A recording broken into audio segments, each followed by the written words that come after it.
اللهم محمد في جميع أفعاله ومحمد اللهم صل عليه مع صحبه وآله صلاة تكون لك رضاء ولحقه أداء. أما بعد، د رسول صلی الله علیه و آله وسلم د سیرت څلور پنځوسمه برخه. په تېره برخه کې موږ هغه واقعات بیانول چې نادر او عجیب واقعات د احد په غزا کې پېښ شوي وو. نو د هغو په سلسله کې ام عماره رضی الله عنها چې نوم یې نصیبه بنت کعب وه، د رسول صلی الله علیه وسلم مخ ته توره په لاس ولاړه وه او ابن کمعه ملعون یې نه پرېښوی چې رسول صلی الله علیه وسلم ته ورتېره سي. ښځه ده په توره سره جنګ کوي. رسول صلی الله علیه وسلم فرمایي د احد په ورځ چې به مې هرې خوا ته کتل، ام عماره رضی الله عنها به مې لیدله چې زما د حفاظت او د ساتنې لپاره یې جنګ کوي. ام عماره د ام قمعه له طرفه پر اوږه باندې ډېره سخته په توره ووهل شوه چې ډېر لوی زخم یې کې جوړ کړي، او تر کومه وخته چې دا مبارکه ژوندۍ وه د دغه زخم څخه به په تکلیف وه، خو د دغه زخم سره سره یې جنګ کوي. ډېر او د تنها هم پر ام قمعه باندې د تورې څو واره وکول، مګر څنګه چې هغه ملعون دوې زغرې سر پر سر سره اغوستې وې تاثیر یې نه پر کوی. ام عماره رضی الله عنها سره له دې چې زخمي هم وه، خو بیا هم د جنګ تر اخره پورې د هغه خپله زخمه سره سره جنګ کوي. څو نوره هم 12 ځایه زخمي شوه. مصعب ابن عمیر رضی الله عنه هغه چې په اسلام کې اول سفیر او هغه چې د مدینې منورې ډېرو خلکو حتی سعد ابن معاذ هم د ده پر لاس ایمان راوړی دی، په ډېره مړانه او په همت سره یې جنګ کوي. او د ابن کمعه او د ده د ملګرو حملې د رسول صلی الله علیه وسلم څخه دفع کولې. تاسې ته معلومه ده چې د مسلمانانو بیرغ هم د ده سره و او دی هم په دغه بد حال کې و چې مشرکانو ډېرې حملې پر کولې. نو یوازې شو تر دغه وخته پورې چې د مسلمانانو بیرغ لوړ ولاړ دی، خو د ده دغه تنهایي کفارو ته یو لوی چانس و. نو کفار پر راټول شول او ده یې پر دا راسته لاس چې بیرغ یې په نیولی و پر هغه یې ووهئ او راسته لاس یې ور پرې کړئ. مصعب رضی الله عنه بیرغ په چپه لاس باندې ونیوی او د کفارو په مخ کې ثابت او قائم ولاړ دی، تر څو چې چپه لاس یې هم پرې شو. بیا نو پر بیرغ باندې پرېوتی، په غاړه او په ځیګر یې نیولی دی، نه غواړي چې د اسلام بیرغ کښته سي، تر څو چې شهید ووژل شو. او هغه څوک چې مصعب رضی الله عنه په شهادت ورسوی هغه دغه ابن کمعه ملعون و، او د ابن کمعه دا خیال شو چې ما رسول صلی الله علیه وسلم مړ کړي، ځکه مصعب رضی الله عنه د رسول صلی الله علیه وسلم سره په رنګ او په چهره کې مشابه و. نو د ابن کمعه ډېر دا فکر شو چې ما رسول صلی الله علیه وسلم ووژني. نو ژر د مشرکانو طرف ته ولاړی او هلته یې نارې کړې چې محمد صلی الله علیه وسلم ووژل شو او ما مړ کړي. د دغه نارې او د اعلان څو دقیقې نه وې تېرې سوي چې د رسول صلی الله علیه وسلم د وژل کېدلو خبر په مشرکانو او په مسلمانانو کې نشر شو. دا نو هغه نازک حالت و چې په محاصرو کې مسلمانانو ته ورسېدی، چې د رسول صلی الله علیه وسلم د نه موجودیت په سبب د دوی حواس د ځای څخه لرې شول، معنویات یې ضعیفه شول، د دوی په صفو کې اضطراب او ګډوډي پېښه شوه. مګر بیا هم دغه نارې او اعلان تر یو اندازې د مشرکانو هجوم او حملې لږ کړې، ځکه چې دا فکر کفارو کوي چې موږ د خپل مقصد په حاصلولو کې کامیابه شو. نو د کفارو ډېر نفرو د هغه وژل شوو مسلمانانو د پزو او د غوږو په پرې کولو باندې شروع وکوله. مګر رسول صلی الله علیه وسلم بیا هم د هغه خپل لږو اصحاب کرامو په ملګرتیا جنګ ته دوام ورکړی دی. مسلمانان د هغه اعتراف او د ګډوډۍ د حالت څخه رسول صلی الله علیه وسلم باسي. هغه داسې چې کله مصعب ابن عمیر رضی الله عنه شهید شو، رسول صلی الله علیه وسلم د مسلمانانو بیرغ علی ابن ابي طالب رضی الله عنه ته ورکړ. علي رضی الله عنه ډیر شدید جنگ کوي او هغه نور د رسول صلی الله علیه وسلم سره پات اصحاب کرامو هم داسې نادر او بې مثله قهرماني ښکاره کړه چې هم یې جنگ کوي هم یې دفاع کوله. په دغه حالت کې رسول صلی الله علیه وسلم وکولای شوی چې د هغه محاصره سوي لښکر ورطرف ته ورسي. هلته چې ورنږدې شو، اول هغه څوک چې رسول صلی الله علیه وسلم یې وپېژندی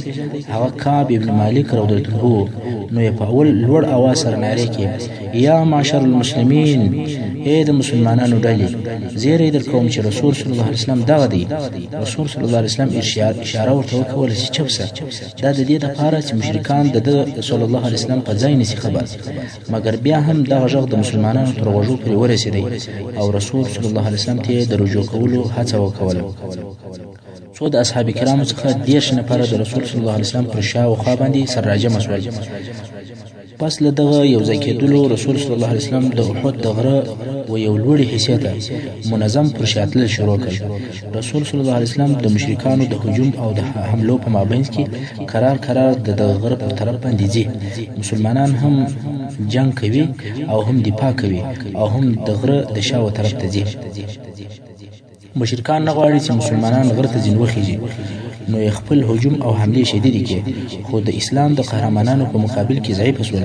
په دغه وخت کې د مشرکانو د سفرو څخه یو نفر چې نوم یې عثمان ابن عبد الله ابن مغیره و، رسول صلی الله علیه وسلم ته ورمخ شو او ویل کدی ژوندۍ پاتې شو زه باید ووژل شم. رسول صلی الله علیه وسلم د دې مقابله لپاره ځان آماده کړ، مګر الهي کارونه دي. د عثمان آس یو کندي یا یو غار ته ولوېدی. په دغه وخت کې حارث ابن سمار او د رتبو پر شپه تور ووهي او پښه ور پرې کړ. بیا بل حمله پر وکول او عثمان یې مړ کړ. د هغه اسلحه راواخستله او بیرته د رسول صلی الله علیه وسلم ملګرو ته رالی. په دغه وخت کې د مشرکانو یو بل سپور چې عبد الله ابن جابر نومېدی پر حارث ابن سمای حمله وکوله او پر اوږه په تور ووهي. حارث یې زخمی کړ. د حارث او د هو زخم دونه شدید و چې مسلمانانو ورسره واخستی، مګر د مسلمانانو یو بل جنگي پهلوان او قهرمان چې ابو دجانه رضی الله هغه د سرس دشمال خاوند پر عبد الله ابن جابر حمله وکوله. د توري داسې واره پر وکړي چې د جابر سر د هغه واره سره په هوا شو. د دغه ترخه جنگ په مابین کې پر مسلمانانو د خوب حشمه یا پریشانی رااله. ټول په یو وار داسې سول لکه ویده چې الله جل جلاله هم په قران مجید کې دغه د خوب د پریشانی یا د حشمي بیان کوي چې په سورته ال عمران 1:4 نمبر آیات کې فرمایي اعوذ بالله من الشیطان الرجیم ثم أنزل عليكم من بعد الغم أمنة نعاسا يغشى طائفة منكم. یعنی بیا الله جل جلاله پس د غم پر تاسو بیغمی نازله کړ د خوب پریشانی چې تاسو څخه یو ډله دغه خوب لاندې کړ.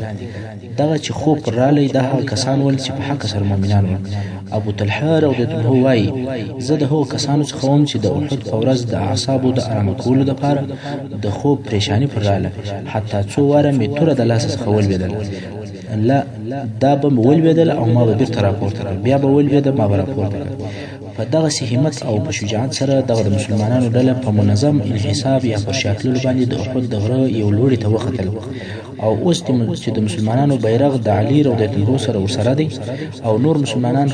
خپل بیرغ ویني چې د غره پر دغه حصہ ولاړ دي، نو فات لشکر هم په قرار دغه د امان ځای ته ځان رسوي او د رسول صلی الله علیه وسلم سره په غره کې یو ځای کیږي. د خالد ابن ولید د جنگ پوهی د رسول صلی الله علیه وسلم د پوهی او عبقریت په مقابل کې ناکام شو، ځکه خالد ابن ولید نه په خپل مقصد کې کامیاب شو چې د مسلمانانو لشکر ته شکست ورکړي او نه لاس ته شی ورشي. اوس به د ابی ابن خلف وجل کېدل درته بیان سي. ابن اسحاق رحمه الله وايي کله چې رسول صلی الله علیه وسلم د احد د غره یو لوري ته وختي، ابی ابن خلف کافر پر یو آس پورو چې دغه آس د رسول صلی الله علیه وسلم تر هجرت د مخه په مکه مکرمه کې تربیه کوي او هر وخت چې به رسول صلی الله علیه وسلم پر دغه لار تیریدي نو ابی ابن خلف به ورته ویل یا محمد صلی الله علیه وسلم دغه آس ته وګوره چې هر ورځ واشور کوم جواری په خرم په والله په دغه آس به دی ووجنم، یعنی زه به پر سپورم تا به ووجنم. رسول صلی الله علیه وسلم په جواب کې ورته وویل یا بلکې زه به دی وجنم ان شاء الله. نو اوس ابی پر هغه آس سپور دی او ټول بدن یې په وسپنه پوښلی دی، سر ځیګر لا پښې په ټول بدن کې هیڅ لږ ځای نشته، ټول بدن یې په زغره باندې پوښلی دی، مګر د غاړې یو طرف یې ښکاره دی، هغه ځای چې د خول او د زغرې په مابین کې فقط دغه لږ حصہ ښکاره ده، نور ټول بدن یې په وسپنه پټ دی. نو که څوک وغواړي چې وی وهي فقط پر دغه یو ځای چې د غاړې سر دی پر دې وهلی شي ځکه د وهلو دپاره بل ځای نشته دغه ابی په دغه شکل پر رسول صلی الله علیه وسلم پسې دی او غره ته پسې راوختی او محمد صلی الله علیه وسلم چیرې دی که دی ژوندی پاتې شو زه باید ووژل سم مسلمانانو ویل یا رسول الله زموږ څخه به یو نفر حمله پر وکړي رسول صلی الله علیه وسلم وفرمایل یا دی ما ته راپرېږدي دلته ابوبکر صدیق عمر فاروق علي المرتضى ابو طلحه او نور اصحاب کرام موجود دي ورسول صلی الله علیه وسلم وایي دی ما ته راپرېږدي کله چې ابی ورنږدې شو رسول صلی الله علیه وسلم د حارث ابن سمه رضی الله عنه څخه نیزه واخیستله علي رضی الله عنه وایي سره د دې چې رسول صلی الله علیه وسلم د هغه زخم او د وینو د ضایع کېدو په سبب ضعیفه سوی و خو بیا هم نیزه واخیستله او ویې ښوروله په دونه قوت او په شدت سره یې دا نیزه ښوروله چې موږ پر شا ځینې ولاړو او بیا ابی ابن خلف ته مخامخ شو د ده د غاړې هغه ځای په نشان ونیوی چې د خول او د زغرې په مابینځ کې و پر ابی ابن خلف یې شدید واری وکړ پر هغه لږ ځای وویشتی دا د رسول صلی الله علیه وسلم قوت او د نشان ویشتل ول بیا هم ابی ابن خلف په دغه ویشتلو سره پوره زخمي نه شو یو عادي او معمولي زخم پکښې جوړ شو ځکه دغه واری د غاړې پر منځ نه و بلکې د غاړې یو طرف یې ونیوی نو دا زخم داسې زخم و چې څوک نه ځینې مړ کېږي مثلا خالی غاړه د سورو څټله خو د رسول صلی الله علیه وسلم د واری د شدت څخه ابی د خپل آس وغورځېدی او ولوېدی څو واری په ځمکه باندې ولغړېدی او ګیل شو ابی چې راپورته شو زغلی او تشتی او دغه ناری وی قتلنی محمد قتلنی محمد محمد صلی الله علیه وسلم ووجلم او هغه کفارو ته ورلی چې د جنگ تر میدان د باندې سره راټول ول او ورته ویل چې محمد صلی الله علیه وسلم ووجلم هغه چې غاړه ورلسکه زخم یې ډیر کښنی و هغه ورته ویل یا ابی تا زړه اچولی دی والله په تا هېڅ نه دي سوي د دې زخم څخه څوک نه مري ابی وایي محمد صلی الله علیه وسلم ماته په مکه مکرمه کې لا ویلي وه چې زه تا وژنم په والله که پر ما توکې هم به مې مړ کړي دا خو لا د نیزې واری دی رښتیا هم ابی ابن خلف د هغه کوچني زخم څخه مړ شو ابو اسود د عروه رضی الله عنه څخه روایت کوي چې ابی به د غوایي پر قسم رمباړې او نارې به وهلې او ویل به زما دې په هغه ذات قسم وي چې زما نفس د هغه په اختیار کې دی که دغه زما درد چې پر ما تیریږي د ذیلمجاز د بازار پر ټولو خلکو وویشل سي ټول به مړه سي کله چې رسول صلی الله علیه وسلم ته د ابی د مرګ خبر ورسېدی رسول صلی الله علیه وسلم وفرمایل د الله غضب پر هغه چا ډیر شدید شو چې د الله رسول صلی الله علیه وسلم په خپل ووجنی یعنی د الله قهر او غضب پر هغه چا ډیر زیات دی چې د الله رسول صلی الله علیه وسلم په خپل یا په خپل لاس سره ووجنی واقعا دا الهي غضب او قهر دی چې یو څوک د رسول الله صلی الله علیه وسلم پر لاس باندې ووجل سي او ابی ابن خلف ملعون په دغه الهي غضب باندې گرفتار شو تاسو پوهیږئ هغه یوازینی شخص چې د اسلام په ټول تاریخ کې او په ټول غزاو کې رسول صلی الله علیه وسلم په خپل لاس وجلی دی هغه دغه ابی ابن خلف دی د ابی ابن خلف تر وشتلو وروسته رسول صلی الله علیه وسلم نور هم غواړي چې د غره ولوړې حصې ته وخیږي خو په مخه یو لوړ ډبره ورله چې موږ لاش ورته وایو رسول صلی الله علیه وسلم غواړي چې دغه لاش ته وخیږي مګر نشي ختلی ځکه یو خو د رسول صلی الله علیه وسلم عمر هم ډیر او بل یې دوی زغرې اغوستې وې او بل شدید زخمي سوی و نو طلحه ابن عبید الله رضی الله تعالی عنه چوخه شو او رسول صلی الله علیه وسلم د هغه پر شا باندې د لوړې ډبرې ته وختی بیا رسول صلی الله علیه وسلم وفرمایل وجب طلحه یعنی طلحه رضی الله عنه ته جنت واجب شو کله چې رسول صلی الله علیه وسلم د غره د غلور لاش ته وختی ورسته ابوبکر صدیق او عمر فاروق هم وروختل په دغه وخت کې غر ورېږدېدی یعنی لکه زلزله چې وشي رسول صلی الله علیه وسلم غر په پښه ووهي او ویې فرمایل اثبت احد ان علیک نبی وصدیق وشهید یعنی احد ثابت ودرېږه مه رېږده پر تا نبی او صدیق او شهید ولاړ دي چې د شهید څخه مقصد حضرت عمر فاروق رضی الله عنه دی بیا نو احد ثابت ودرېدی اوس نو پات اصحاب کرام د غره سره یو ځای کیږي او غره ته خیږي د جنگ میدان خالی دی هغه نور مسلمانانو چې ولیدل چې بیرغ د غره سره دی دوی هم ټول هلته سره جمع شول اوس نو ټول مسلمانان پر غره سره بیره دي په دغه وخت کې مشرکانو پر مسلمانانو اخیری هجوم وروړي غواړي چې دغه پات مسلمانان ټول ووژني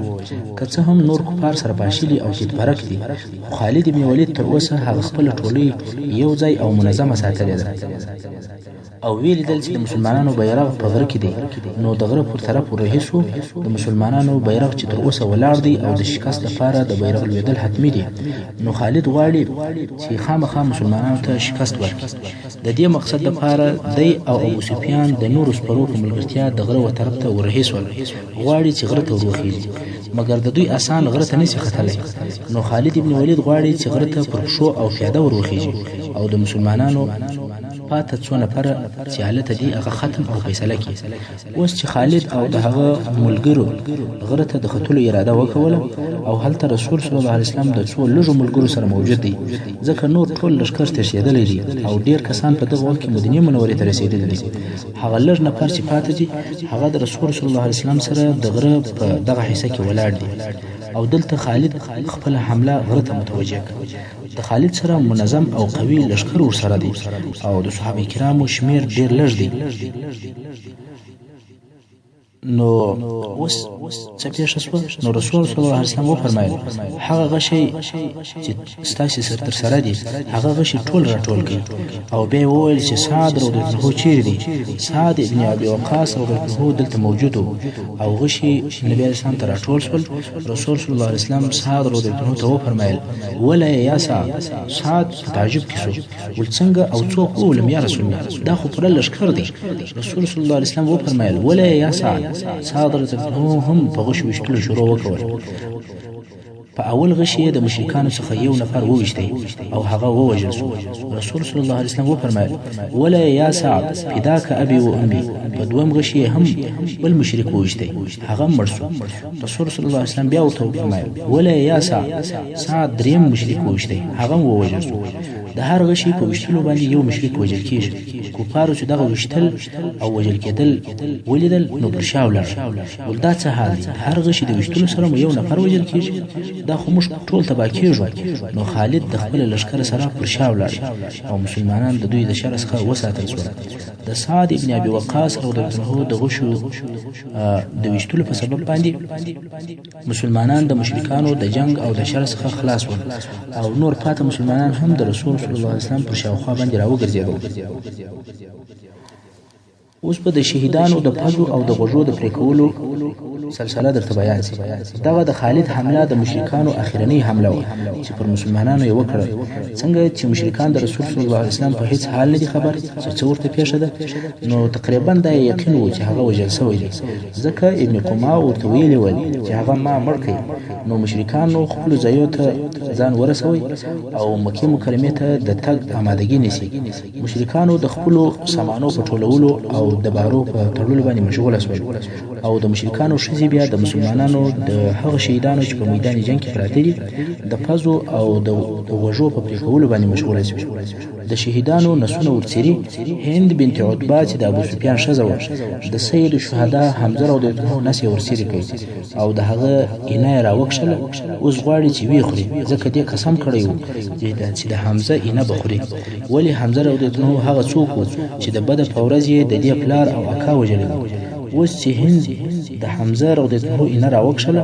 غواړي چې ویې خوري اینه یې وژوله خو هغه ډېره ترخه وه نیس وی تېرولی نو یې بېرته توکه او بیا د حمزه رضی الله عنه د جسد سره د پزه او غوږونه پرې کړل د مسلمانانو ښځو د شهیدانو د پزو او د غوږو څخه هارونه او امیلونه جوړ کړل او د عدالت یې په یو دشتي ونه پورې وځړول کله چې جنگ پای ته ورسېدی مشرکان د جنگ د میدان څخه ووتل د مسلمانانو ښځې د جنگ میدان ته ورلې او د اوبو ژي ورسره دي او د مسلمانانو زخمیانو ته اوبه ورکوي انس رضی الله عنه وایي چې ما عایشه بنت ابي بکر او ام سلیم ولیدلې چې ژي په شار اخیستي ول او د زخمیانو په خولو کې اوبه ورتویولې هغه ژي چې به خالص ول بیا به ولاړې او ژي به د اوبو څخه ډکل او د زخمیانو په خولو کې به ورتویولې حضرت عمر رضی الله عنه ما وایي چې ام سلیت ولیدله چې د احد په ورځ به موږ ته اوبه راوړلې. په دغه ښځو کې ام ایمن رضی الله عنها هم وه. کله چې ځینې مسلمانان ولیدل چې د جنگ د میدان څخه تښتي او مدینې منورې ته داخلیږي، د هغو پر مخانو یې خاورې وپاشلې او ځینو ته به ویل چې دغه څرخی واخله او توره ماته راکړه، او بیا په تلوار سره د جنگ میدان ته ولاړه. هلته زخمیان اوبول. دغه د زخمیانو د اوبولو په وخت کې حبان ابن عرقه کافر د ام ایمن رضی الله عنها پر طرف باندې په غشي باندې واره وکړ او په غشي باندې وويشتل، او دا ام ایمن غزاره شو او د بدن یو حصه ښکاره شو. دغه د الله دشمن چې حبان نومېدی دا شین د خندا ولاړ. دغه کار رسول صلی الله علیه وسلم ته ډیر سخت تمام شو. نو سعد ابن ابي وقاص رضی الله عنه ته یو غشي ورکړي او ویل چې موږ خو نو سو رسیدلې، نو په دغه غشي ول سعد رضی الله عنه هم په دغه کافر حبان د غشي واره وکوي او حبان یې په غاړه کې وويشتي. حبان هم غزر شو او بدن یې لڅ شو. رسول صلی الله علیه وسلم هم داسې وخندل چې غاښونه یې ښکاره شول او بیا یې وفرمایل سعد د دغه ښځې قصاص او بدله واخیسته. کله چې رسول صلی الله علیه وسلم د غره په دغه لوړه حصه کې قرار ونیوی،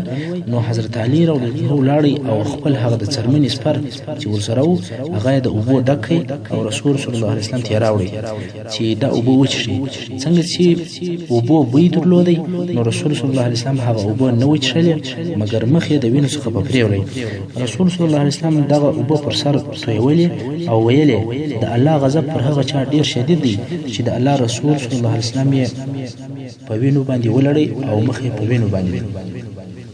سهل رضی الله عنه وایي په والله زه هغه څوک پیژنم چې د رسول صلی الله علیه وسلم زخم یې ورپرېولی، او هغه څوک هم پیژنم چې اوبه یې ورته ولې او په چیش باندې علاج کړي. دی وایي چې د رسول صلی الله علیه وسلم لور فاطمه رضی الله عنها هغه زخم ورپرېولی او علي ابن ابي طالب رضی الله عنه د خپل سپر څخه اوبه ورته ولې. کله چې فاطمه رضی الله عنها ولیدي چې اوبه نور هم د وینې بهیدل زیاتوي، نو یې د بوریا یو ټوټه وسوځله او په هغه ایرو یې دغه زخم ډک کړ او بیا نو وینې ودرېدې. وروسته محمد ابن مسلمه رضی الله عنه خوږې او تازه اوبه راوړې. رسول صلی الله علیه وسلم هغه اوبه وڅښلې او محمد ابن مسلمه رضی الله عنه ته د خیر دعا وکړه. رسول صلی الله علیه وسلم د ماپښین لمونځ د هغه زخمو په سبب په ناست سره ادا کړي او مسلمانانو هم د رسول صلی الله علیه وسلم تر شا په ناست سره لمونځ ادا کړي. د جنگ وروسته د عمر فاروق او د ابو سفیان خبرې. کله چې ټول مشرکان د بیرته تللو لپاره تیار او آماده شول، ابو سفیان د څو نورو کفارو سره د غره یو بلې لوړې ته وختې او مسلمانانو ته ورنارې کړې آیا په تاسو کې محمد شته؟ رسول صلی الله علیه وسلم وفرمایل جواب مو ورکوئ. ابو سفیان بیا نارې کړې آیا په تاسو کې ابوبکر شته؟